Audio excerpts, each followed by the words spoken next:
Hello everyone, I hope you are doing good. बहुत time बाद मैं आज वीडियो बना रही हूँ और मैं बहुत एक्साइटेड हूँ क्योंकि इतने दिन में बहुत परेशान थी गाइस, इसीलिए मैं वीडियो बना नहीं पाई। आज जाके मुझे लगा ये वीडियो बनाना ज़रूरी है क्योंकि मुझे पता है जैसे मैंने सफ़र किया है, सारे लोग हैं जो ये सफ़र कर रहे हैं और जिनको नहीं पता है, जैसे मुझे नहीं पता था इतने टाइम तक। इसको जानना बहुत ज़रूरी है। इसी की वजह से आज मैं आई हूँ आप लोगों के लिए ये वीडियो बनाने के लिए। ये वीडियो बहुत ही इन्फॉर्मेटिव होने वाली है क्योंकि इस वीडियो के माध्यम से आपको पता चलेगी कि आपकी स्किन की कंडीशन, ये जो रैशेस निकल रही है आपकी स्किन में, पिंपल्स निकल रही है, आ रही है जा रही है लेकिन ठीक हो ही नहीं रही है। इतने सारे ट्रीटमेंट आप कर चुके हैं फिर भी आ रही है और जा रही है और आप परेशान हो। ये वीडियो बहुत ही इन्फॉर्मेटिव होने वाली है उन सब के लिए जो जानना चाहते हैं क्यों ये होता है और कैसे इसको ठीक करें। इस वीडियो में आज मैं बात करूंगी the reason, causes and treatment, और नेक्स्ट वीडियो में आपको बताऊंगी कि मेरी एक्सपीरियंस के बारे में, क्योंकि मैं खुद ही ये कंडीशन से जूझ रही थी और बहुत ही परेशान थी मैं इतने टाइम तक। मुझे इतना टाइम लगा ये वीडियो बनाने के लिए मैंने बहुत मेहनत किया है, इसलिए ये वीडियो लास्ट तक देखिएगा। इसमें भी आप इस वीडियो को स्किप मत कीजिएगा and watch this video till the end. And अगर आप नए हो then please subscribe to my channel and share, बहुत सारे और भी इंफॉर्मेटिव आपके लिए बना सकूं और बना पाऊं इसी की वजह से। तो पढ़ते हैं बिना बकबक किए वीडियो। तो गाइस, ये रैशेस और पिंपल्स जो निकल रहे हैं, आ रही है जा रही है, क्या पता आपको पेरियोरल डर्मेटाइटिस है। पिंपल्स और एक्ने फेस में not just because of oily skin, बहुत सारी चीज़ों की वजह से आपकी स्किन में पिंपल्स और एक्ने निकल जाते हैं। तो मुझे जो निकली थी वो थी पेरियोरल डर्मेटाइटिस, जो कि है डर्मेटाइटिस मतलब जो स्किन की इन्फ्लेमेशन होती है, जैसे सूजन होती है आपकी स्किन में, पिंपल्स जैसे रैशेस निकलते हैं, दाने निकलते हैं और दाने जो है बहुत दर्द करती है और कभी कभार बहुत ही ज़्यादा लाल हो जाती है और उसमें पस आ जाती है एंड बहुत ही ज़्यादा खुजली होती है वो। एंड ऑल्सो कभी कभार आपकी जो पिंपल्स है उसमें आपको जलन भी होती है, पिंपल्स में जलन होती है एंड ऑल्सो लाल हो जाती है। तो that is the sign of dermatitis. और ये डर्मेटाइटिस होती क्यों है? ये डर्मेटाइटिस होती है क्योंकि आपकी स्किन जो है सेंसिटिव हो रही है और आप कुछ चीज़ें आपकी स्किन फेस कर रहे हैं जो कि because of environment, because of cream, because of a lot of things, basically ये रिएक्शन दे रही है कि आप चीज़ यूज़ कर रहे हो वो आपको सूट नहीं कर रही है। बेसिकली जो आपको डर्मेटाइटिस के बारे में तो बता दिया है, लेकिन आज हम बात करेंगे पेरियोरल डर्मेटाइटिस की, जो कि सबसे कॉमन स्किन कंडीशन है जो हम लड़कियों को होती रहती है। और वो है जो पिंपल्स और एक्ने और लालपन जो ये माउथ की एरिया में निकलती है, उसको बोलते हैं पेरियोरल डर्मेटाइटिस। आज आपको बताऊंगी 5 कॉमन रीजंस व्हाई हम लड़कियां को पेरियोरल डर्मेटाइटिस होती है। तो सबसे पहले हम लोग लड़कियां हैं तो हार्मोनल चेंजेस होती ही रहती है, because of pregnancy, because of menstruation, या तो थायराइड, पीसीओडी, बहुत कुछ, मेनोपॉज, एनीथिंग, लड़कियां हार्मोनल चेंजेस होती रहती है because again our body is made like that. ठीक है, तो इसकी वजह से आपकी स्किन में ऐसे निकल जाते हैं दाने। और सेकेंड रीज़न है कि आप स्टीरॉयड क्रीम यूज़ कर रहे हो। तो स्टीरॉयड क्रीम आप सोच रहे होंगे कि क्या है ये स्टीरॉयड क्रीम, मैंने तो यूज़ नहीं किया है। तो गाइस, अगर आप वाइटनिंग क्रीम चलाते हो या तो आप एंटी फंगल क्रीम चलाते हो तो आप एक बार अपने वाइटनिंग क्रीम और एंटी फंगल क्रीम में आप चेक करके देखिएगा। और आप अभी स्टीरॉयड क्रीम लगा रहे हो देन आप छोड़ दीजिए वो महीने के लिए एटलीस्ट, क्योंकि उसकी वजह से भी आपकी स्किन में डर्मेटाइटिस निकली हुई है, पेरियोरल डर्मेटाइटिस। तो सेकेंड रीज़न है स्टीरॉयड की वजह से। तो थर्ड रीज़न है बिकॉज ऑफ हार्श सोप्स, साबुन, फ्रेग्रेंस, और आप प्रोडक्ट्स यूज़ कर रहे हो जैसे क्रीम्स वगैरह जो कि बहुत ही हैवी है, बहुत ही हैवी क्रीम है आप यूज़ कर रहे हो जो सूट ही नहीं कर रही है, और फ्रेग्रेंसेस, साबुन यूज़ कर रहे हो जहाँ पे बहुत ज़्यादा डिटर्जेंट है, लाइक SLS, सल्फेट्स।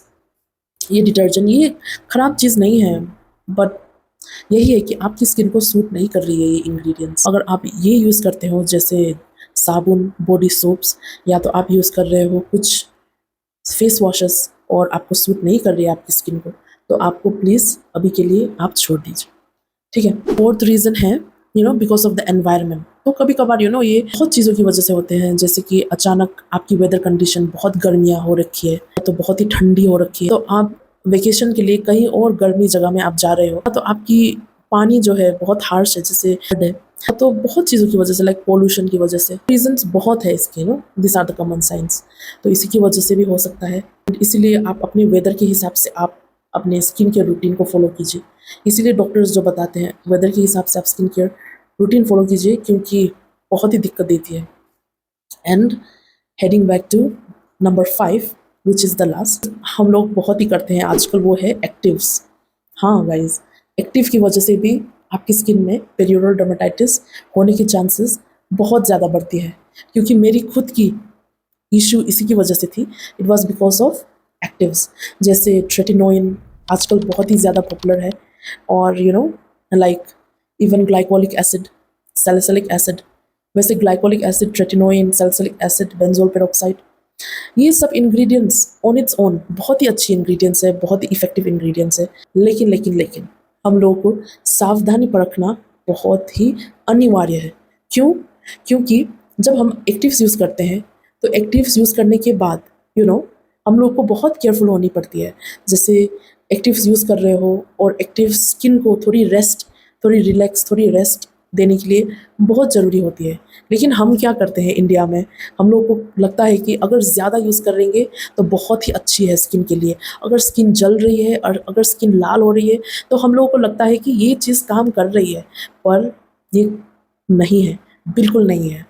तो इसलिए अगर आप एक्टिव्स यूज़ कर रहे हो जैसे ग्लाइकोलिक एसिड, ट्रेटिनोइन और बेंजोल पेरोक्साइड, और अगर आपको फील हो रही है इच्चीनेस, लाइक खुजली हो रही है, या तो आपकी स्किन अचानक से ड्राई हो रही है, तो आप उस चीज़ को यूज़ करना छोड़ दीजिए। या तो आपको आपकी स्किन में जलन हो रही है तो आप उस चीज़ को फटक से आप उसको ब्रेक ले लीजिए और आपकी स्किन को आप जेंटल केयर कीजिए। और जेंटल केयर करने के बाद आपकी स्किन जो है फिर से आप ट्राई कर सकते हो वो चीज़।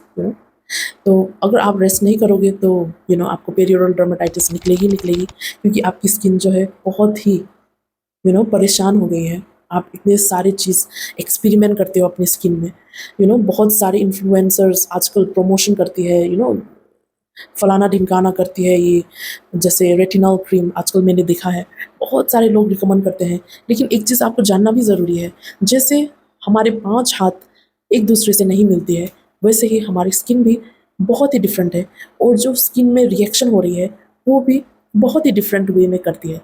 और किसी की स्किन ऐसे होते हैं जैसे कुछ भी नई चीज़ें यूज़ कर लो उनकी स्किन में रिएक्शन होती ही नहीं है, और कोई है जो जो मेरी तरह जो जिसकी स्किन सेंसिटिव है, और अगर थोड़ी सी इधर उधर स्किन को ज़्यादा एक्सपेरिमेंट किया तो रिएक्शन हो जाती है। और किसी की स्किन एकदम ही ड्राई होती है, यू नो और जितना ज़्यादा मॉइस्चराइजर्स और हैवी क्रीम लगाओ उनके लिए उतना ज़्यादा अच्छा होता है। और किसी की स्किन बहुत ही एक्ने प्रोन होती है, जैसे हेवी क्रीम्स लगाया एक्ने निकल जाती है, जेल बेस लगाओ तो ठीक हो जाती है, like that, so many things. And किसी की कॉम्बिनेशन, लाइक ये टी जोन में ऑयली होना और बाकी की तरफ नॉर्मल स्किन होना, तो ऐसी है। तो बहुत सारे हैं के हिसाब से, specially when you are using actives बहुत ही केयरफुल होना ज़रूरी है। एंड ये चीज़ बहुत ही इफ़ेक्टिव होती है, और कंपेयर टू जो फिजिकल स्क्रब्स होते हैं जैसे वॉलनट स्क्रब वगैरह जो हम रगड़ते हैं, उससे तो जेंटल होती है, लेकिन at the end of the day ये एसिड ही है। एंड ट्रेटिनोइन तो आपको पता है सबको रिएक्शन होती है, तो इसीलिए ये यूज़ करते वक्त बहुत ही केयरफुल होता है जो डॉक्टर की एडवाइस यूज़ करना। और अगर आपकी स्किन की कंडीशन स्किन में रिएक्शन दे रही है तो आपकी स्किन को रेस्ट देना बहुत ज़रूरी होता है। तो इसकी वजह से ये सब चीज़ों की वजह से आपकी स्किन में हो रही है ये इशू। तो ट्रीटमेंट क्या है, तो ये सब मैंने बता दिया, डर्मेटाइटिस, पेरियोडल डर्मेटाइटिस, रीजंस। अब बढ़ते हैं ट्रीटमेंट की तरफ। तो ट्रीटमेंट में बहुत ही ज़्यादा इजी है, आपको कुछ नहीं करना।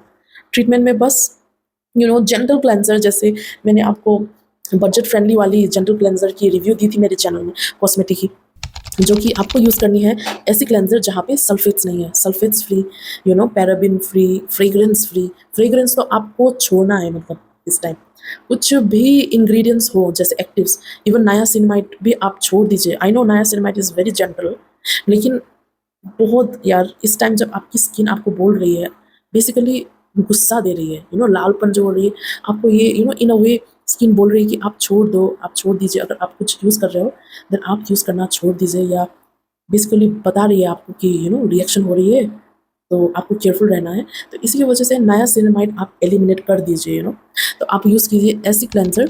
इवन सेटाफिल का है, so many cleansers are there जो आप मेरे डिस्क्रिप्शन में देख लीजिएगा। मैं कम से कम बजट फ्रेंडली वाली, इफेक्टिव वाली क्लेंजर्स मैं डाल दूँगी, and which is very effective. And मैंने खुद भी यूज़ किया है जब मेरी पेरियोरल डर्मेटाइटिस निकली हुई थी, और मैं इतना टेंशन हो गई थी, इतना टेंशन हो गई थी गाइस। मेरी तो पूरा माँ बहन हो गई थी सच में, इतना परेशान थी मैं। लास्ट ईयर से मैं परेशान हो गई थी रिगार्डिंग दिस। तो इसी की वजह से, एंड लास्ट इतना मैं परेशान हो गई थी ना कि मैं क्या बताऊँ।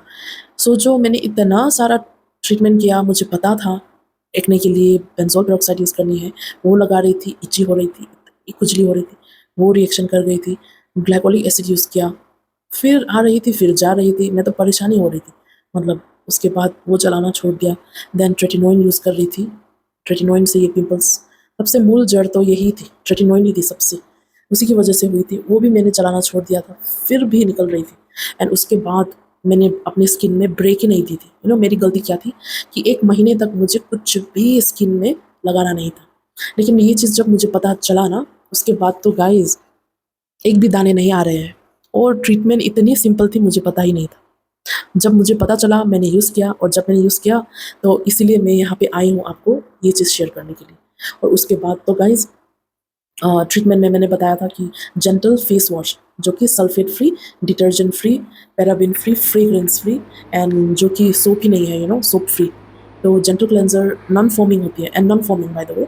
आप अगर ऐसे क्लेंजर आप यूज़ करोगे तो आपको लिटरली लगेगा कि आपने कुछ लोशन को फेस में डाल दिया क्या करके, या तो क्रीम्स को आपने फेस में लगा लिया क्या करके। लेकिन गाइज, आई नो आपको मज़ा नहीं आएगा यूज़ करने में, क्योंकि मुझे मज़ा नहीं आया था। लेकिन you need to trust the process. और इससे आपकी फेस को आप वॉश करनी पड़ेगी। आई नो दैट इतने सालों से हम लोग झाग वाली फेस वॉश, झाग वाली साबुन यूज़ करने की वजह से, जब हम नॉन फॉर्मिंग और सल्फेट फ्री क्लेंजर यूज़ करते हैं तो बहुत अजीब सा फील होता है, जैसे हमारी फेस में गंदगी जा ही नहीं रही है, जैसे हमारी फेस साफ़ ही नहीं है। लेकिन आपकी फेस साफ़ हो रही है गाइस।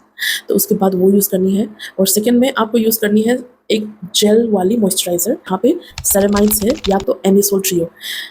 आपको तो पता है मैंने बहुत सारे सेरेमाइड क्रीम्स यूज़ करे हैं, तो मैंने तो सीक्यू की सेरेमाइड क्रीम यूज़ किया है, वो भी अच्छी ही थी। एंड इवन लाइक रिकेल की सेरेमाइड क्रीम, वो भी अच्छी थी। लेकिन जितना अच्छा मुझे ये हाइमोस की मॉइस्चराइज़र लगा ना गाइस, कोई भी सेरेमाइड क्रीम इतनी इफेक्टिव नहीं है मुझे लगता है। ऑल्दो मेरे लगने से कुछ नहीं होगा, but after using 2 to 3 products, यही थी मेरे पास जो कि फ्रेग्रेंस फ्री थी, जो कि ऑयल फ्री थी, जो कि जेल बेस थी, मॉइस्चराइजिंग भी। और जेल बेस मतलब आप एलोवेरा जेल लगाना शुरू मत कर देना, क्योंकि मैंने भी एलोवेरा जेल लगाया था लेकिन कुछ भी इफेक्टिव नहीं हुआ था। और एलोवेरा जेल मॉइस्चराइजिंग नहीं होता है, क्योंकि इसमें बस जेल ही होती है, तो मॉइस्चराइजिंग कोई इंग्रेडिएंट्स नहीं होती है। तो इसी की वजह से एलोवेरा जेल मत लगाना, यही यूज़ करना। या तो आप कुछ और भी यूज़ कर सकते हैं, बट मैं तो यही रिकमेंड करूँगी, बिकॉज़ एक तो ये फार्मास्यूटिकल ब्रांड क्रीम है, और सेकंड में ये बहुत ही इफेक्टिव है, प्लस बहुत पॉपुलर भी है, और बहुत बड़ी भी है साइज़। तो अगर आपके पास ये नहीं है, देन आप इवन पॉन्ड्स की जो हाया जेल आती है ना, या तो हाया जेल जो आती है वो यूज़ कर सकते हो, या तो मैं डिस्क्रिप्शन में जो फ्रेग्रेंस फ्री क्रीम्स जो इफेक्टिव होती है पेरियोरल डर्मेटाइटिस के लिए, सेंसिटिव स्किन के लिए, वो मैं रिकमेंड कर दूँगी आपको। तो वो आपकी स्किन की जो स्किन बैरियर जो है वो डैमेज हो गई है, तो आपको इंग्रेडिएंट्स जैसे सेरेमाइड्स वगैरह आपको डालनी पड़ेगी अपनी क्रीम्स में, बिकॉज़ आपकी स्किन इन्फ्लेमेशन तो हो रही है, प्लस उसके साथ-साथ आपकी स्किन कॉम्प्रोमाइज़ भी हो गई है, स्किन बैरियर डैमेज हो गई है, तो आप ये चीज़ डाल सकते हैं। तो गाइस, उसके बाद मैंने सनस्क्रीन में ये ज़ूडियो बोल रही हूँ, ज़ुबिलो ज़ुबिलो सनस्क्रीन मैंने यूज़ किया। लेकिन to be honest, I will be honest with you, मैंने सनस्क्रीन यूज़ किया था, उसके बाद 2 दिन के बाद फिर स्किन में दाने निकलने शुरू हो गए थे। तो उसके बाद मैंने सनस्क्रीन लगाना ही छोड़ दिया। ऐसे 2 हफ्ते या 3 हफ्ते हो गए हैं मैंने सनस्क्रीन यूज़ किया ही नहीं है। एंड आई नो दैट आप लोग सोच रहे होंगे कि अरे ऐसे कैसे, सनस्क्रीन तो बहुत ही इंपॉर्टेंट होती है। लेकिन क्या कर सकते हैं, पेरियोरल डर्मेटाइटिस निकली हुई है, और बेसिकली इन्फ्लेमेशन हो रही है, तो कुछ भी लगाती हूँ रिएक्शन हो रही है। तो इसी की वजह से लाइक थोड़ी 1 महीना के लिए मैंने स्किप कर दिया है। उसके बाद जब आपकी स्किन रिपेयर हो जाती है ना, तो आप लगा सकते हो। वैसे आप भी देख सकते हो, अगर आपको कुछ उतना ज़्यादा रिएक्शन नहीं हो रही है, then you can follow sunscreen during the day. लेकिन मैं तो रिकमेंड करूँगी आप थोड़ा दिन तक, जब तक आपकी स्किन शांत नहीं हो जाती, आप यही जेंटल क्लेंजर और जेंटल मॉइस्चराइज़र ही आप फॉलो कीजिए। और आजकल तो there is so many ways कि आप अपनी स्किन को सन से प्रोटेक्ट कर सकते हो। जैसे हम लोग हार्डली निकलते हैं राइट इन द सन, और आजकल तो 9 टू 5 की वजह से हम लोग तो सन को दिखना ही छोड़ दिया है, टू बी ऑनेस्ट। और इसी की वजह से हार्डली हम लोग सन को दिखते हैं, तो उतना ज़्यादा डराने की आवश्यकता नहीं है। तो इसीलिए आप जब तक आपकी स्किन शांत ना हो, आप वो सब चीज़ कीजिए। एंड आई जस्ट होप कि अगर ये जो है यूजुअली सबको दिया जाता है, डॉक्टर यही एडवाइस करते हैं अगर आपकी स्किन में इन्फ्लेमेशन होती है तो। एंड आई होप दैट इस वीडियो से आपको बहुत हेल्प हुई होगी, एंड एक बार आप ट्राई कीजिए। एंड अगर ये सब सिम्टम्स जो मैंने आपको बताया था, 5 रीजंस, अगर इसमें आपको 2-3 चीज़ें की वजह से अगर आपकी स्किन में हो रही है पेरियोडल डर्मेटाइटिस, तो एक बार कंफर्मेशन के लिए आप डर्मेटोलॉजिस्ट को दिखाइए। और अगर आप कंफर्म हो तो डेफिनेटली यही डर्मेटोलॉजिस्ट से आपको कहेंगे ये फॉलो करने के लिए। And I just hope that इस वीडियो से आपको हेल्प मिली होगी। अगर मिली है then please like and share and subscribe. और नेक्स्ट वीडियो में मैं बताऊंगी, क्योंकि इतनी लंबी हो गई है वीडियो मतलब इसी की वजह से इतना लंबा वीडियो तो कोई नहीं देखता आजकल। तो इसकी वजह से मेरी जो एक्सपीरियंस है पेरियोडल डर्मेटाइटिस, मुझे कैसे पता चला था, मैंने क्या किया था, ये सब मैं आपको नेक्स्ट वीडियो में शेयर करूँगी। तो इसीलिए आप मेरी वीडियो को वेट कीजिएगा एंड ऑल्सो सब्सक्राइब, ताकि आप सबसे पहले वो वीडियो देख पाएँ। तो मुझे आज बहुत खुशी लगी, आपको इतने दिनों बाद मैं आई ये चीज़ सब आपको शेयर करने के लिए।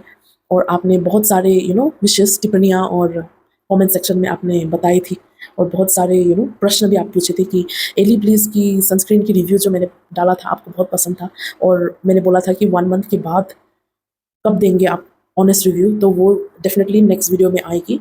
एंड बहुत सारे ऐसे और अमेजिंग वीडियोस की रिव्यू आएगी, तो definitely keep waiting because you will definitely get the chance. And also, I love you. Bye.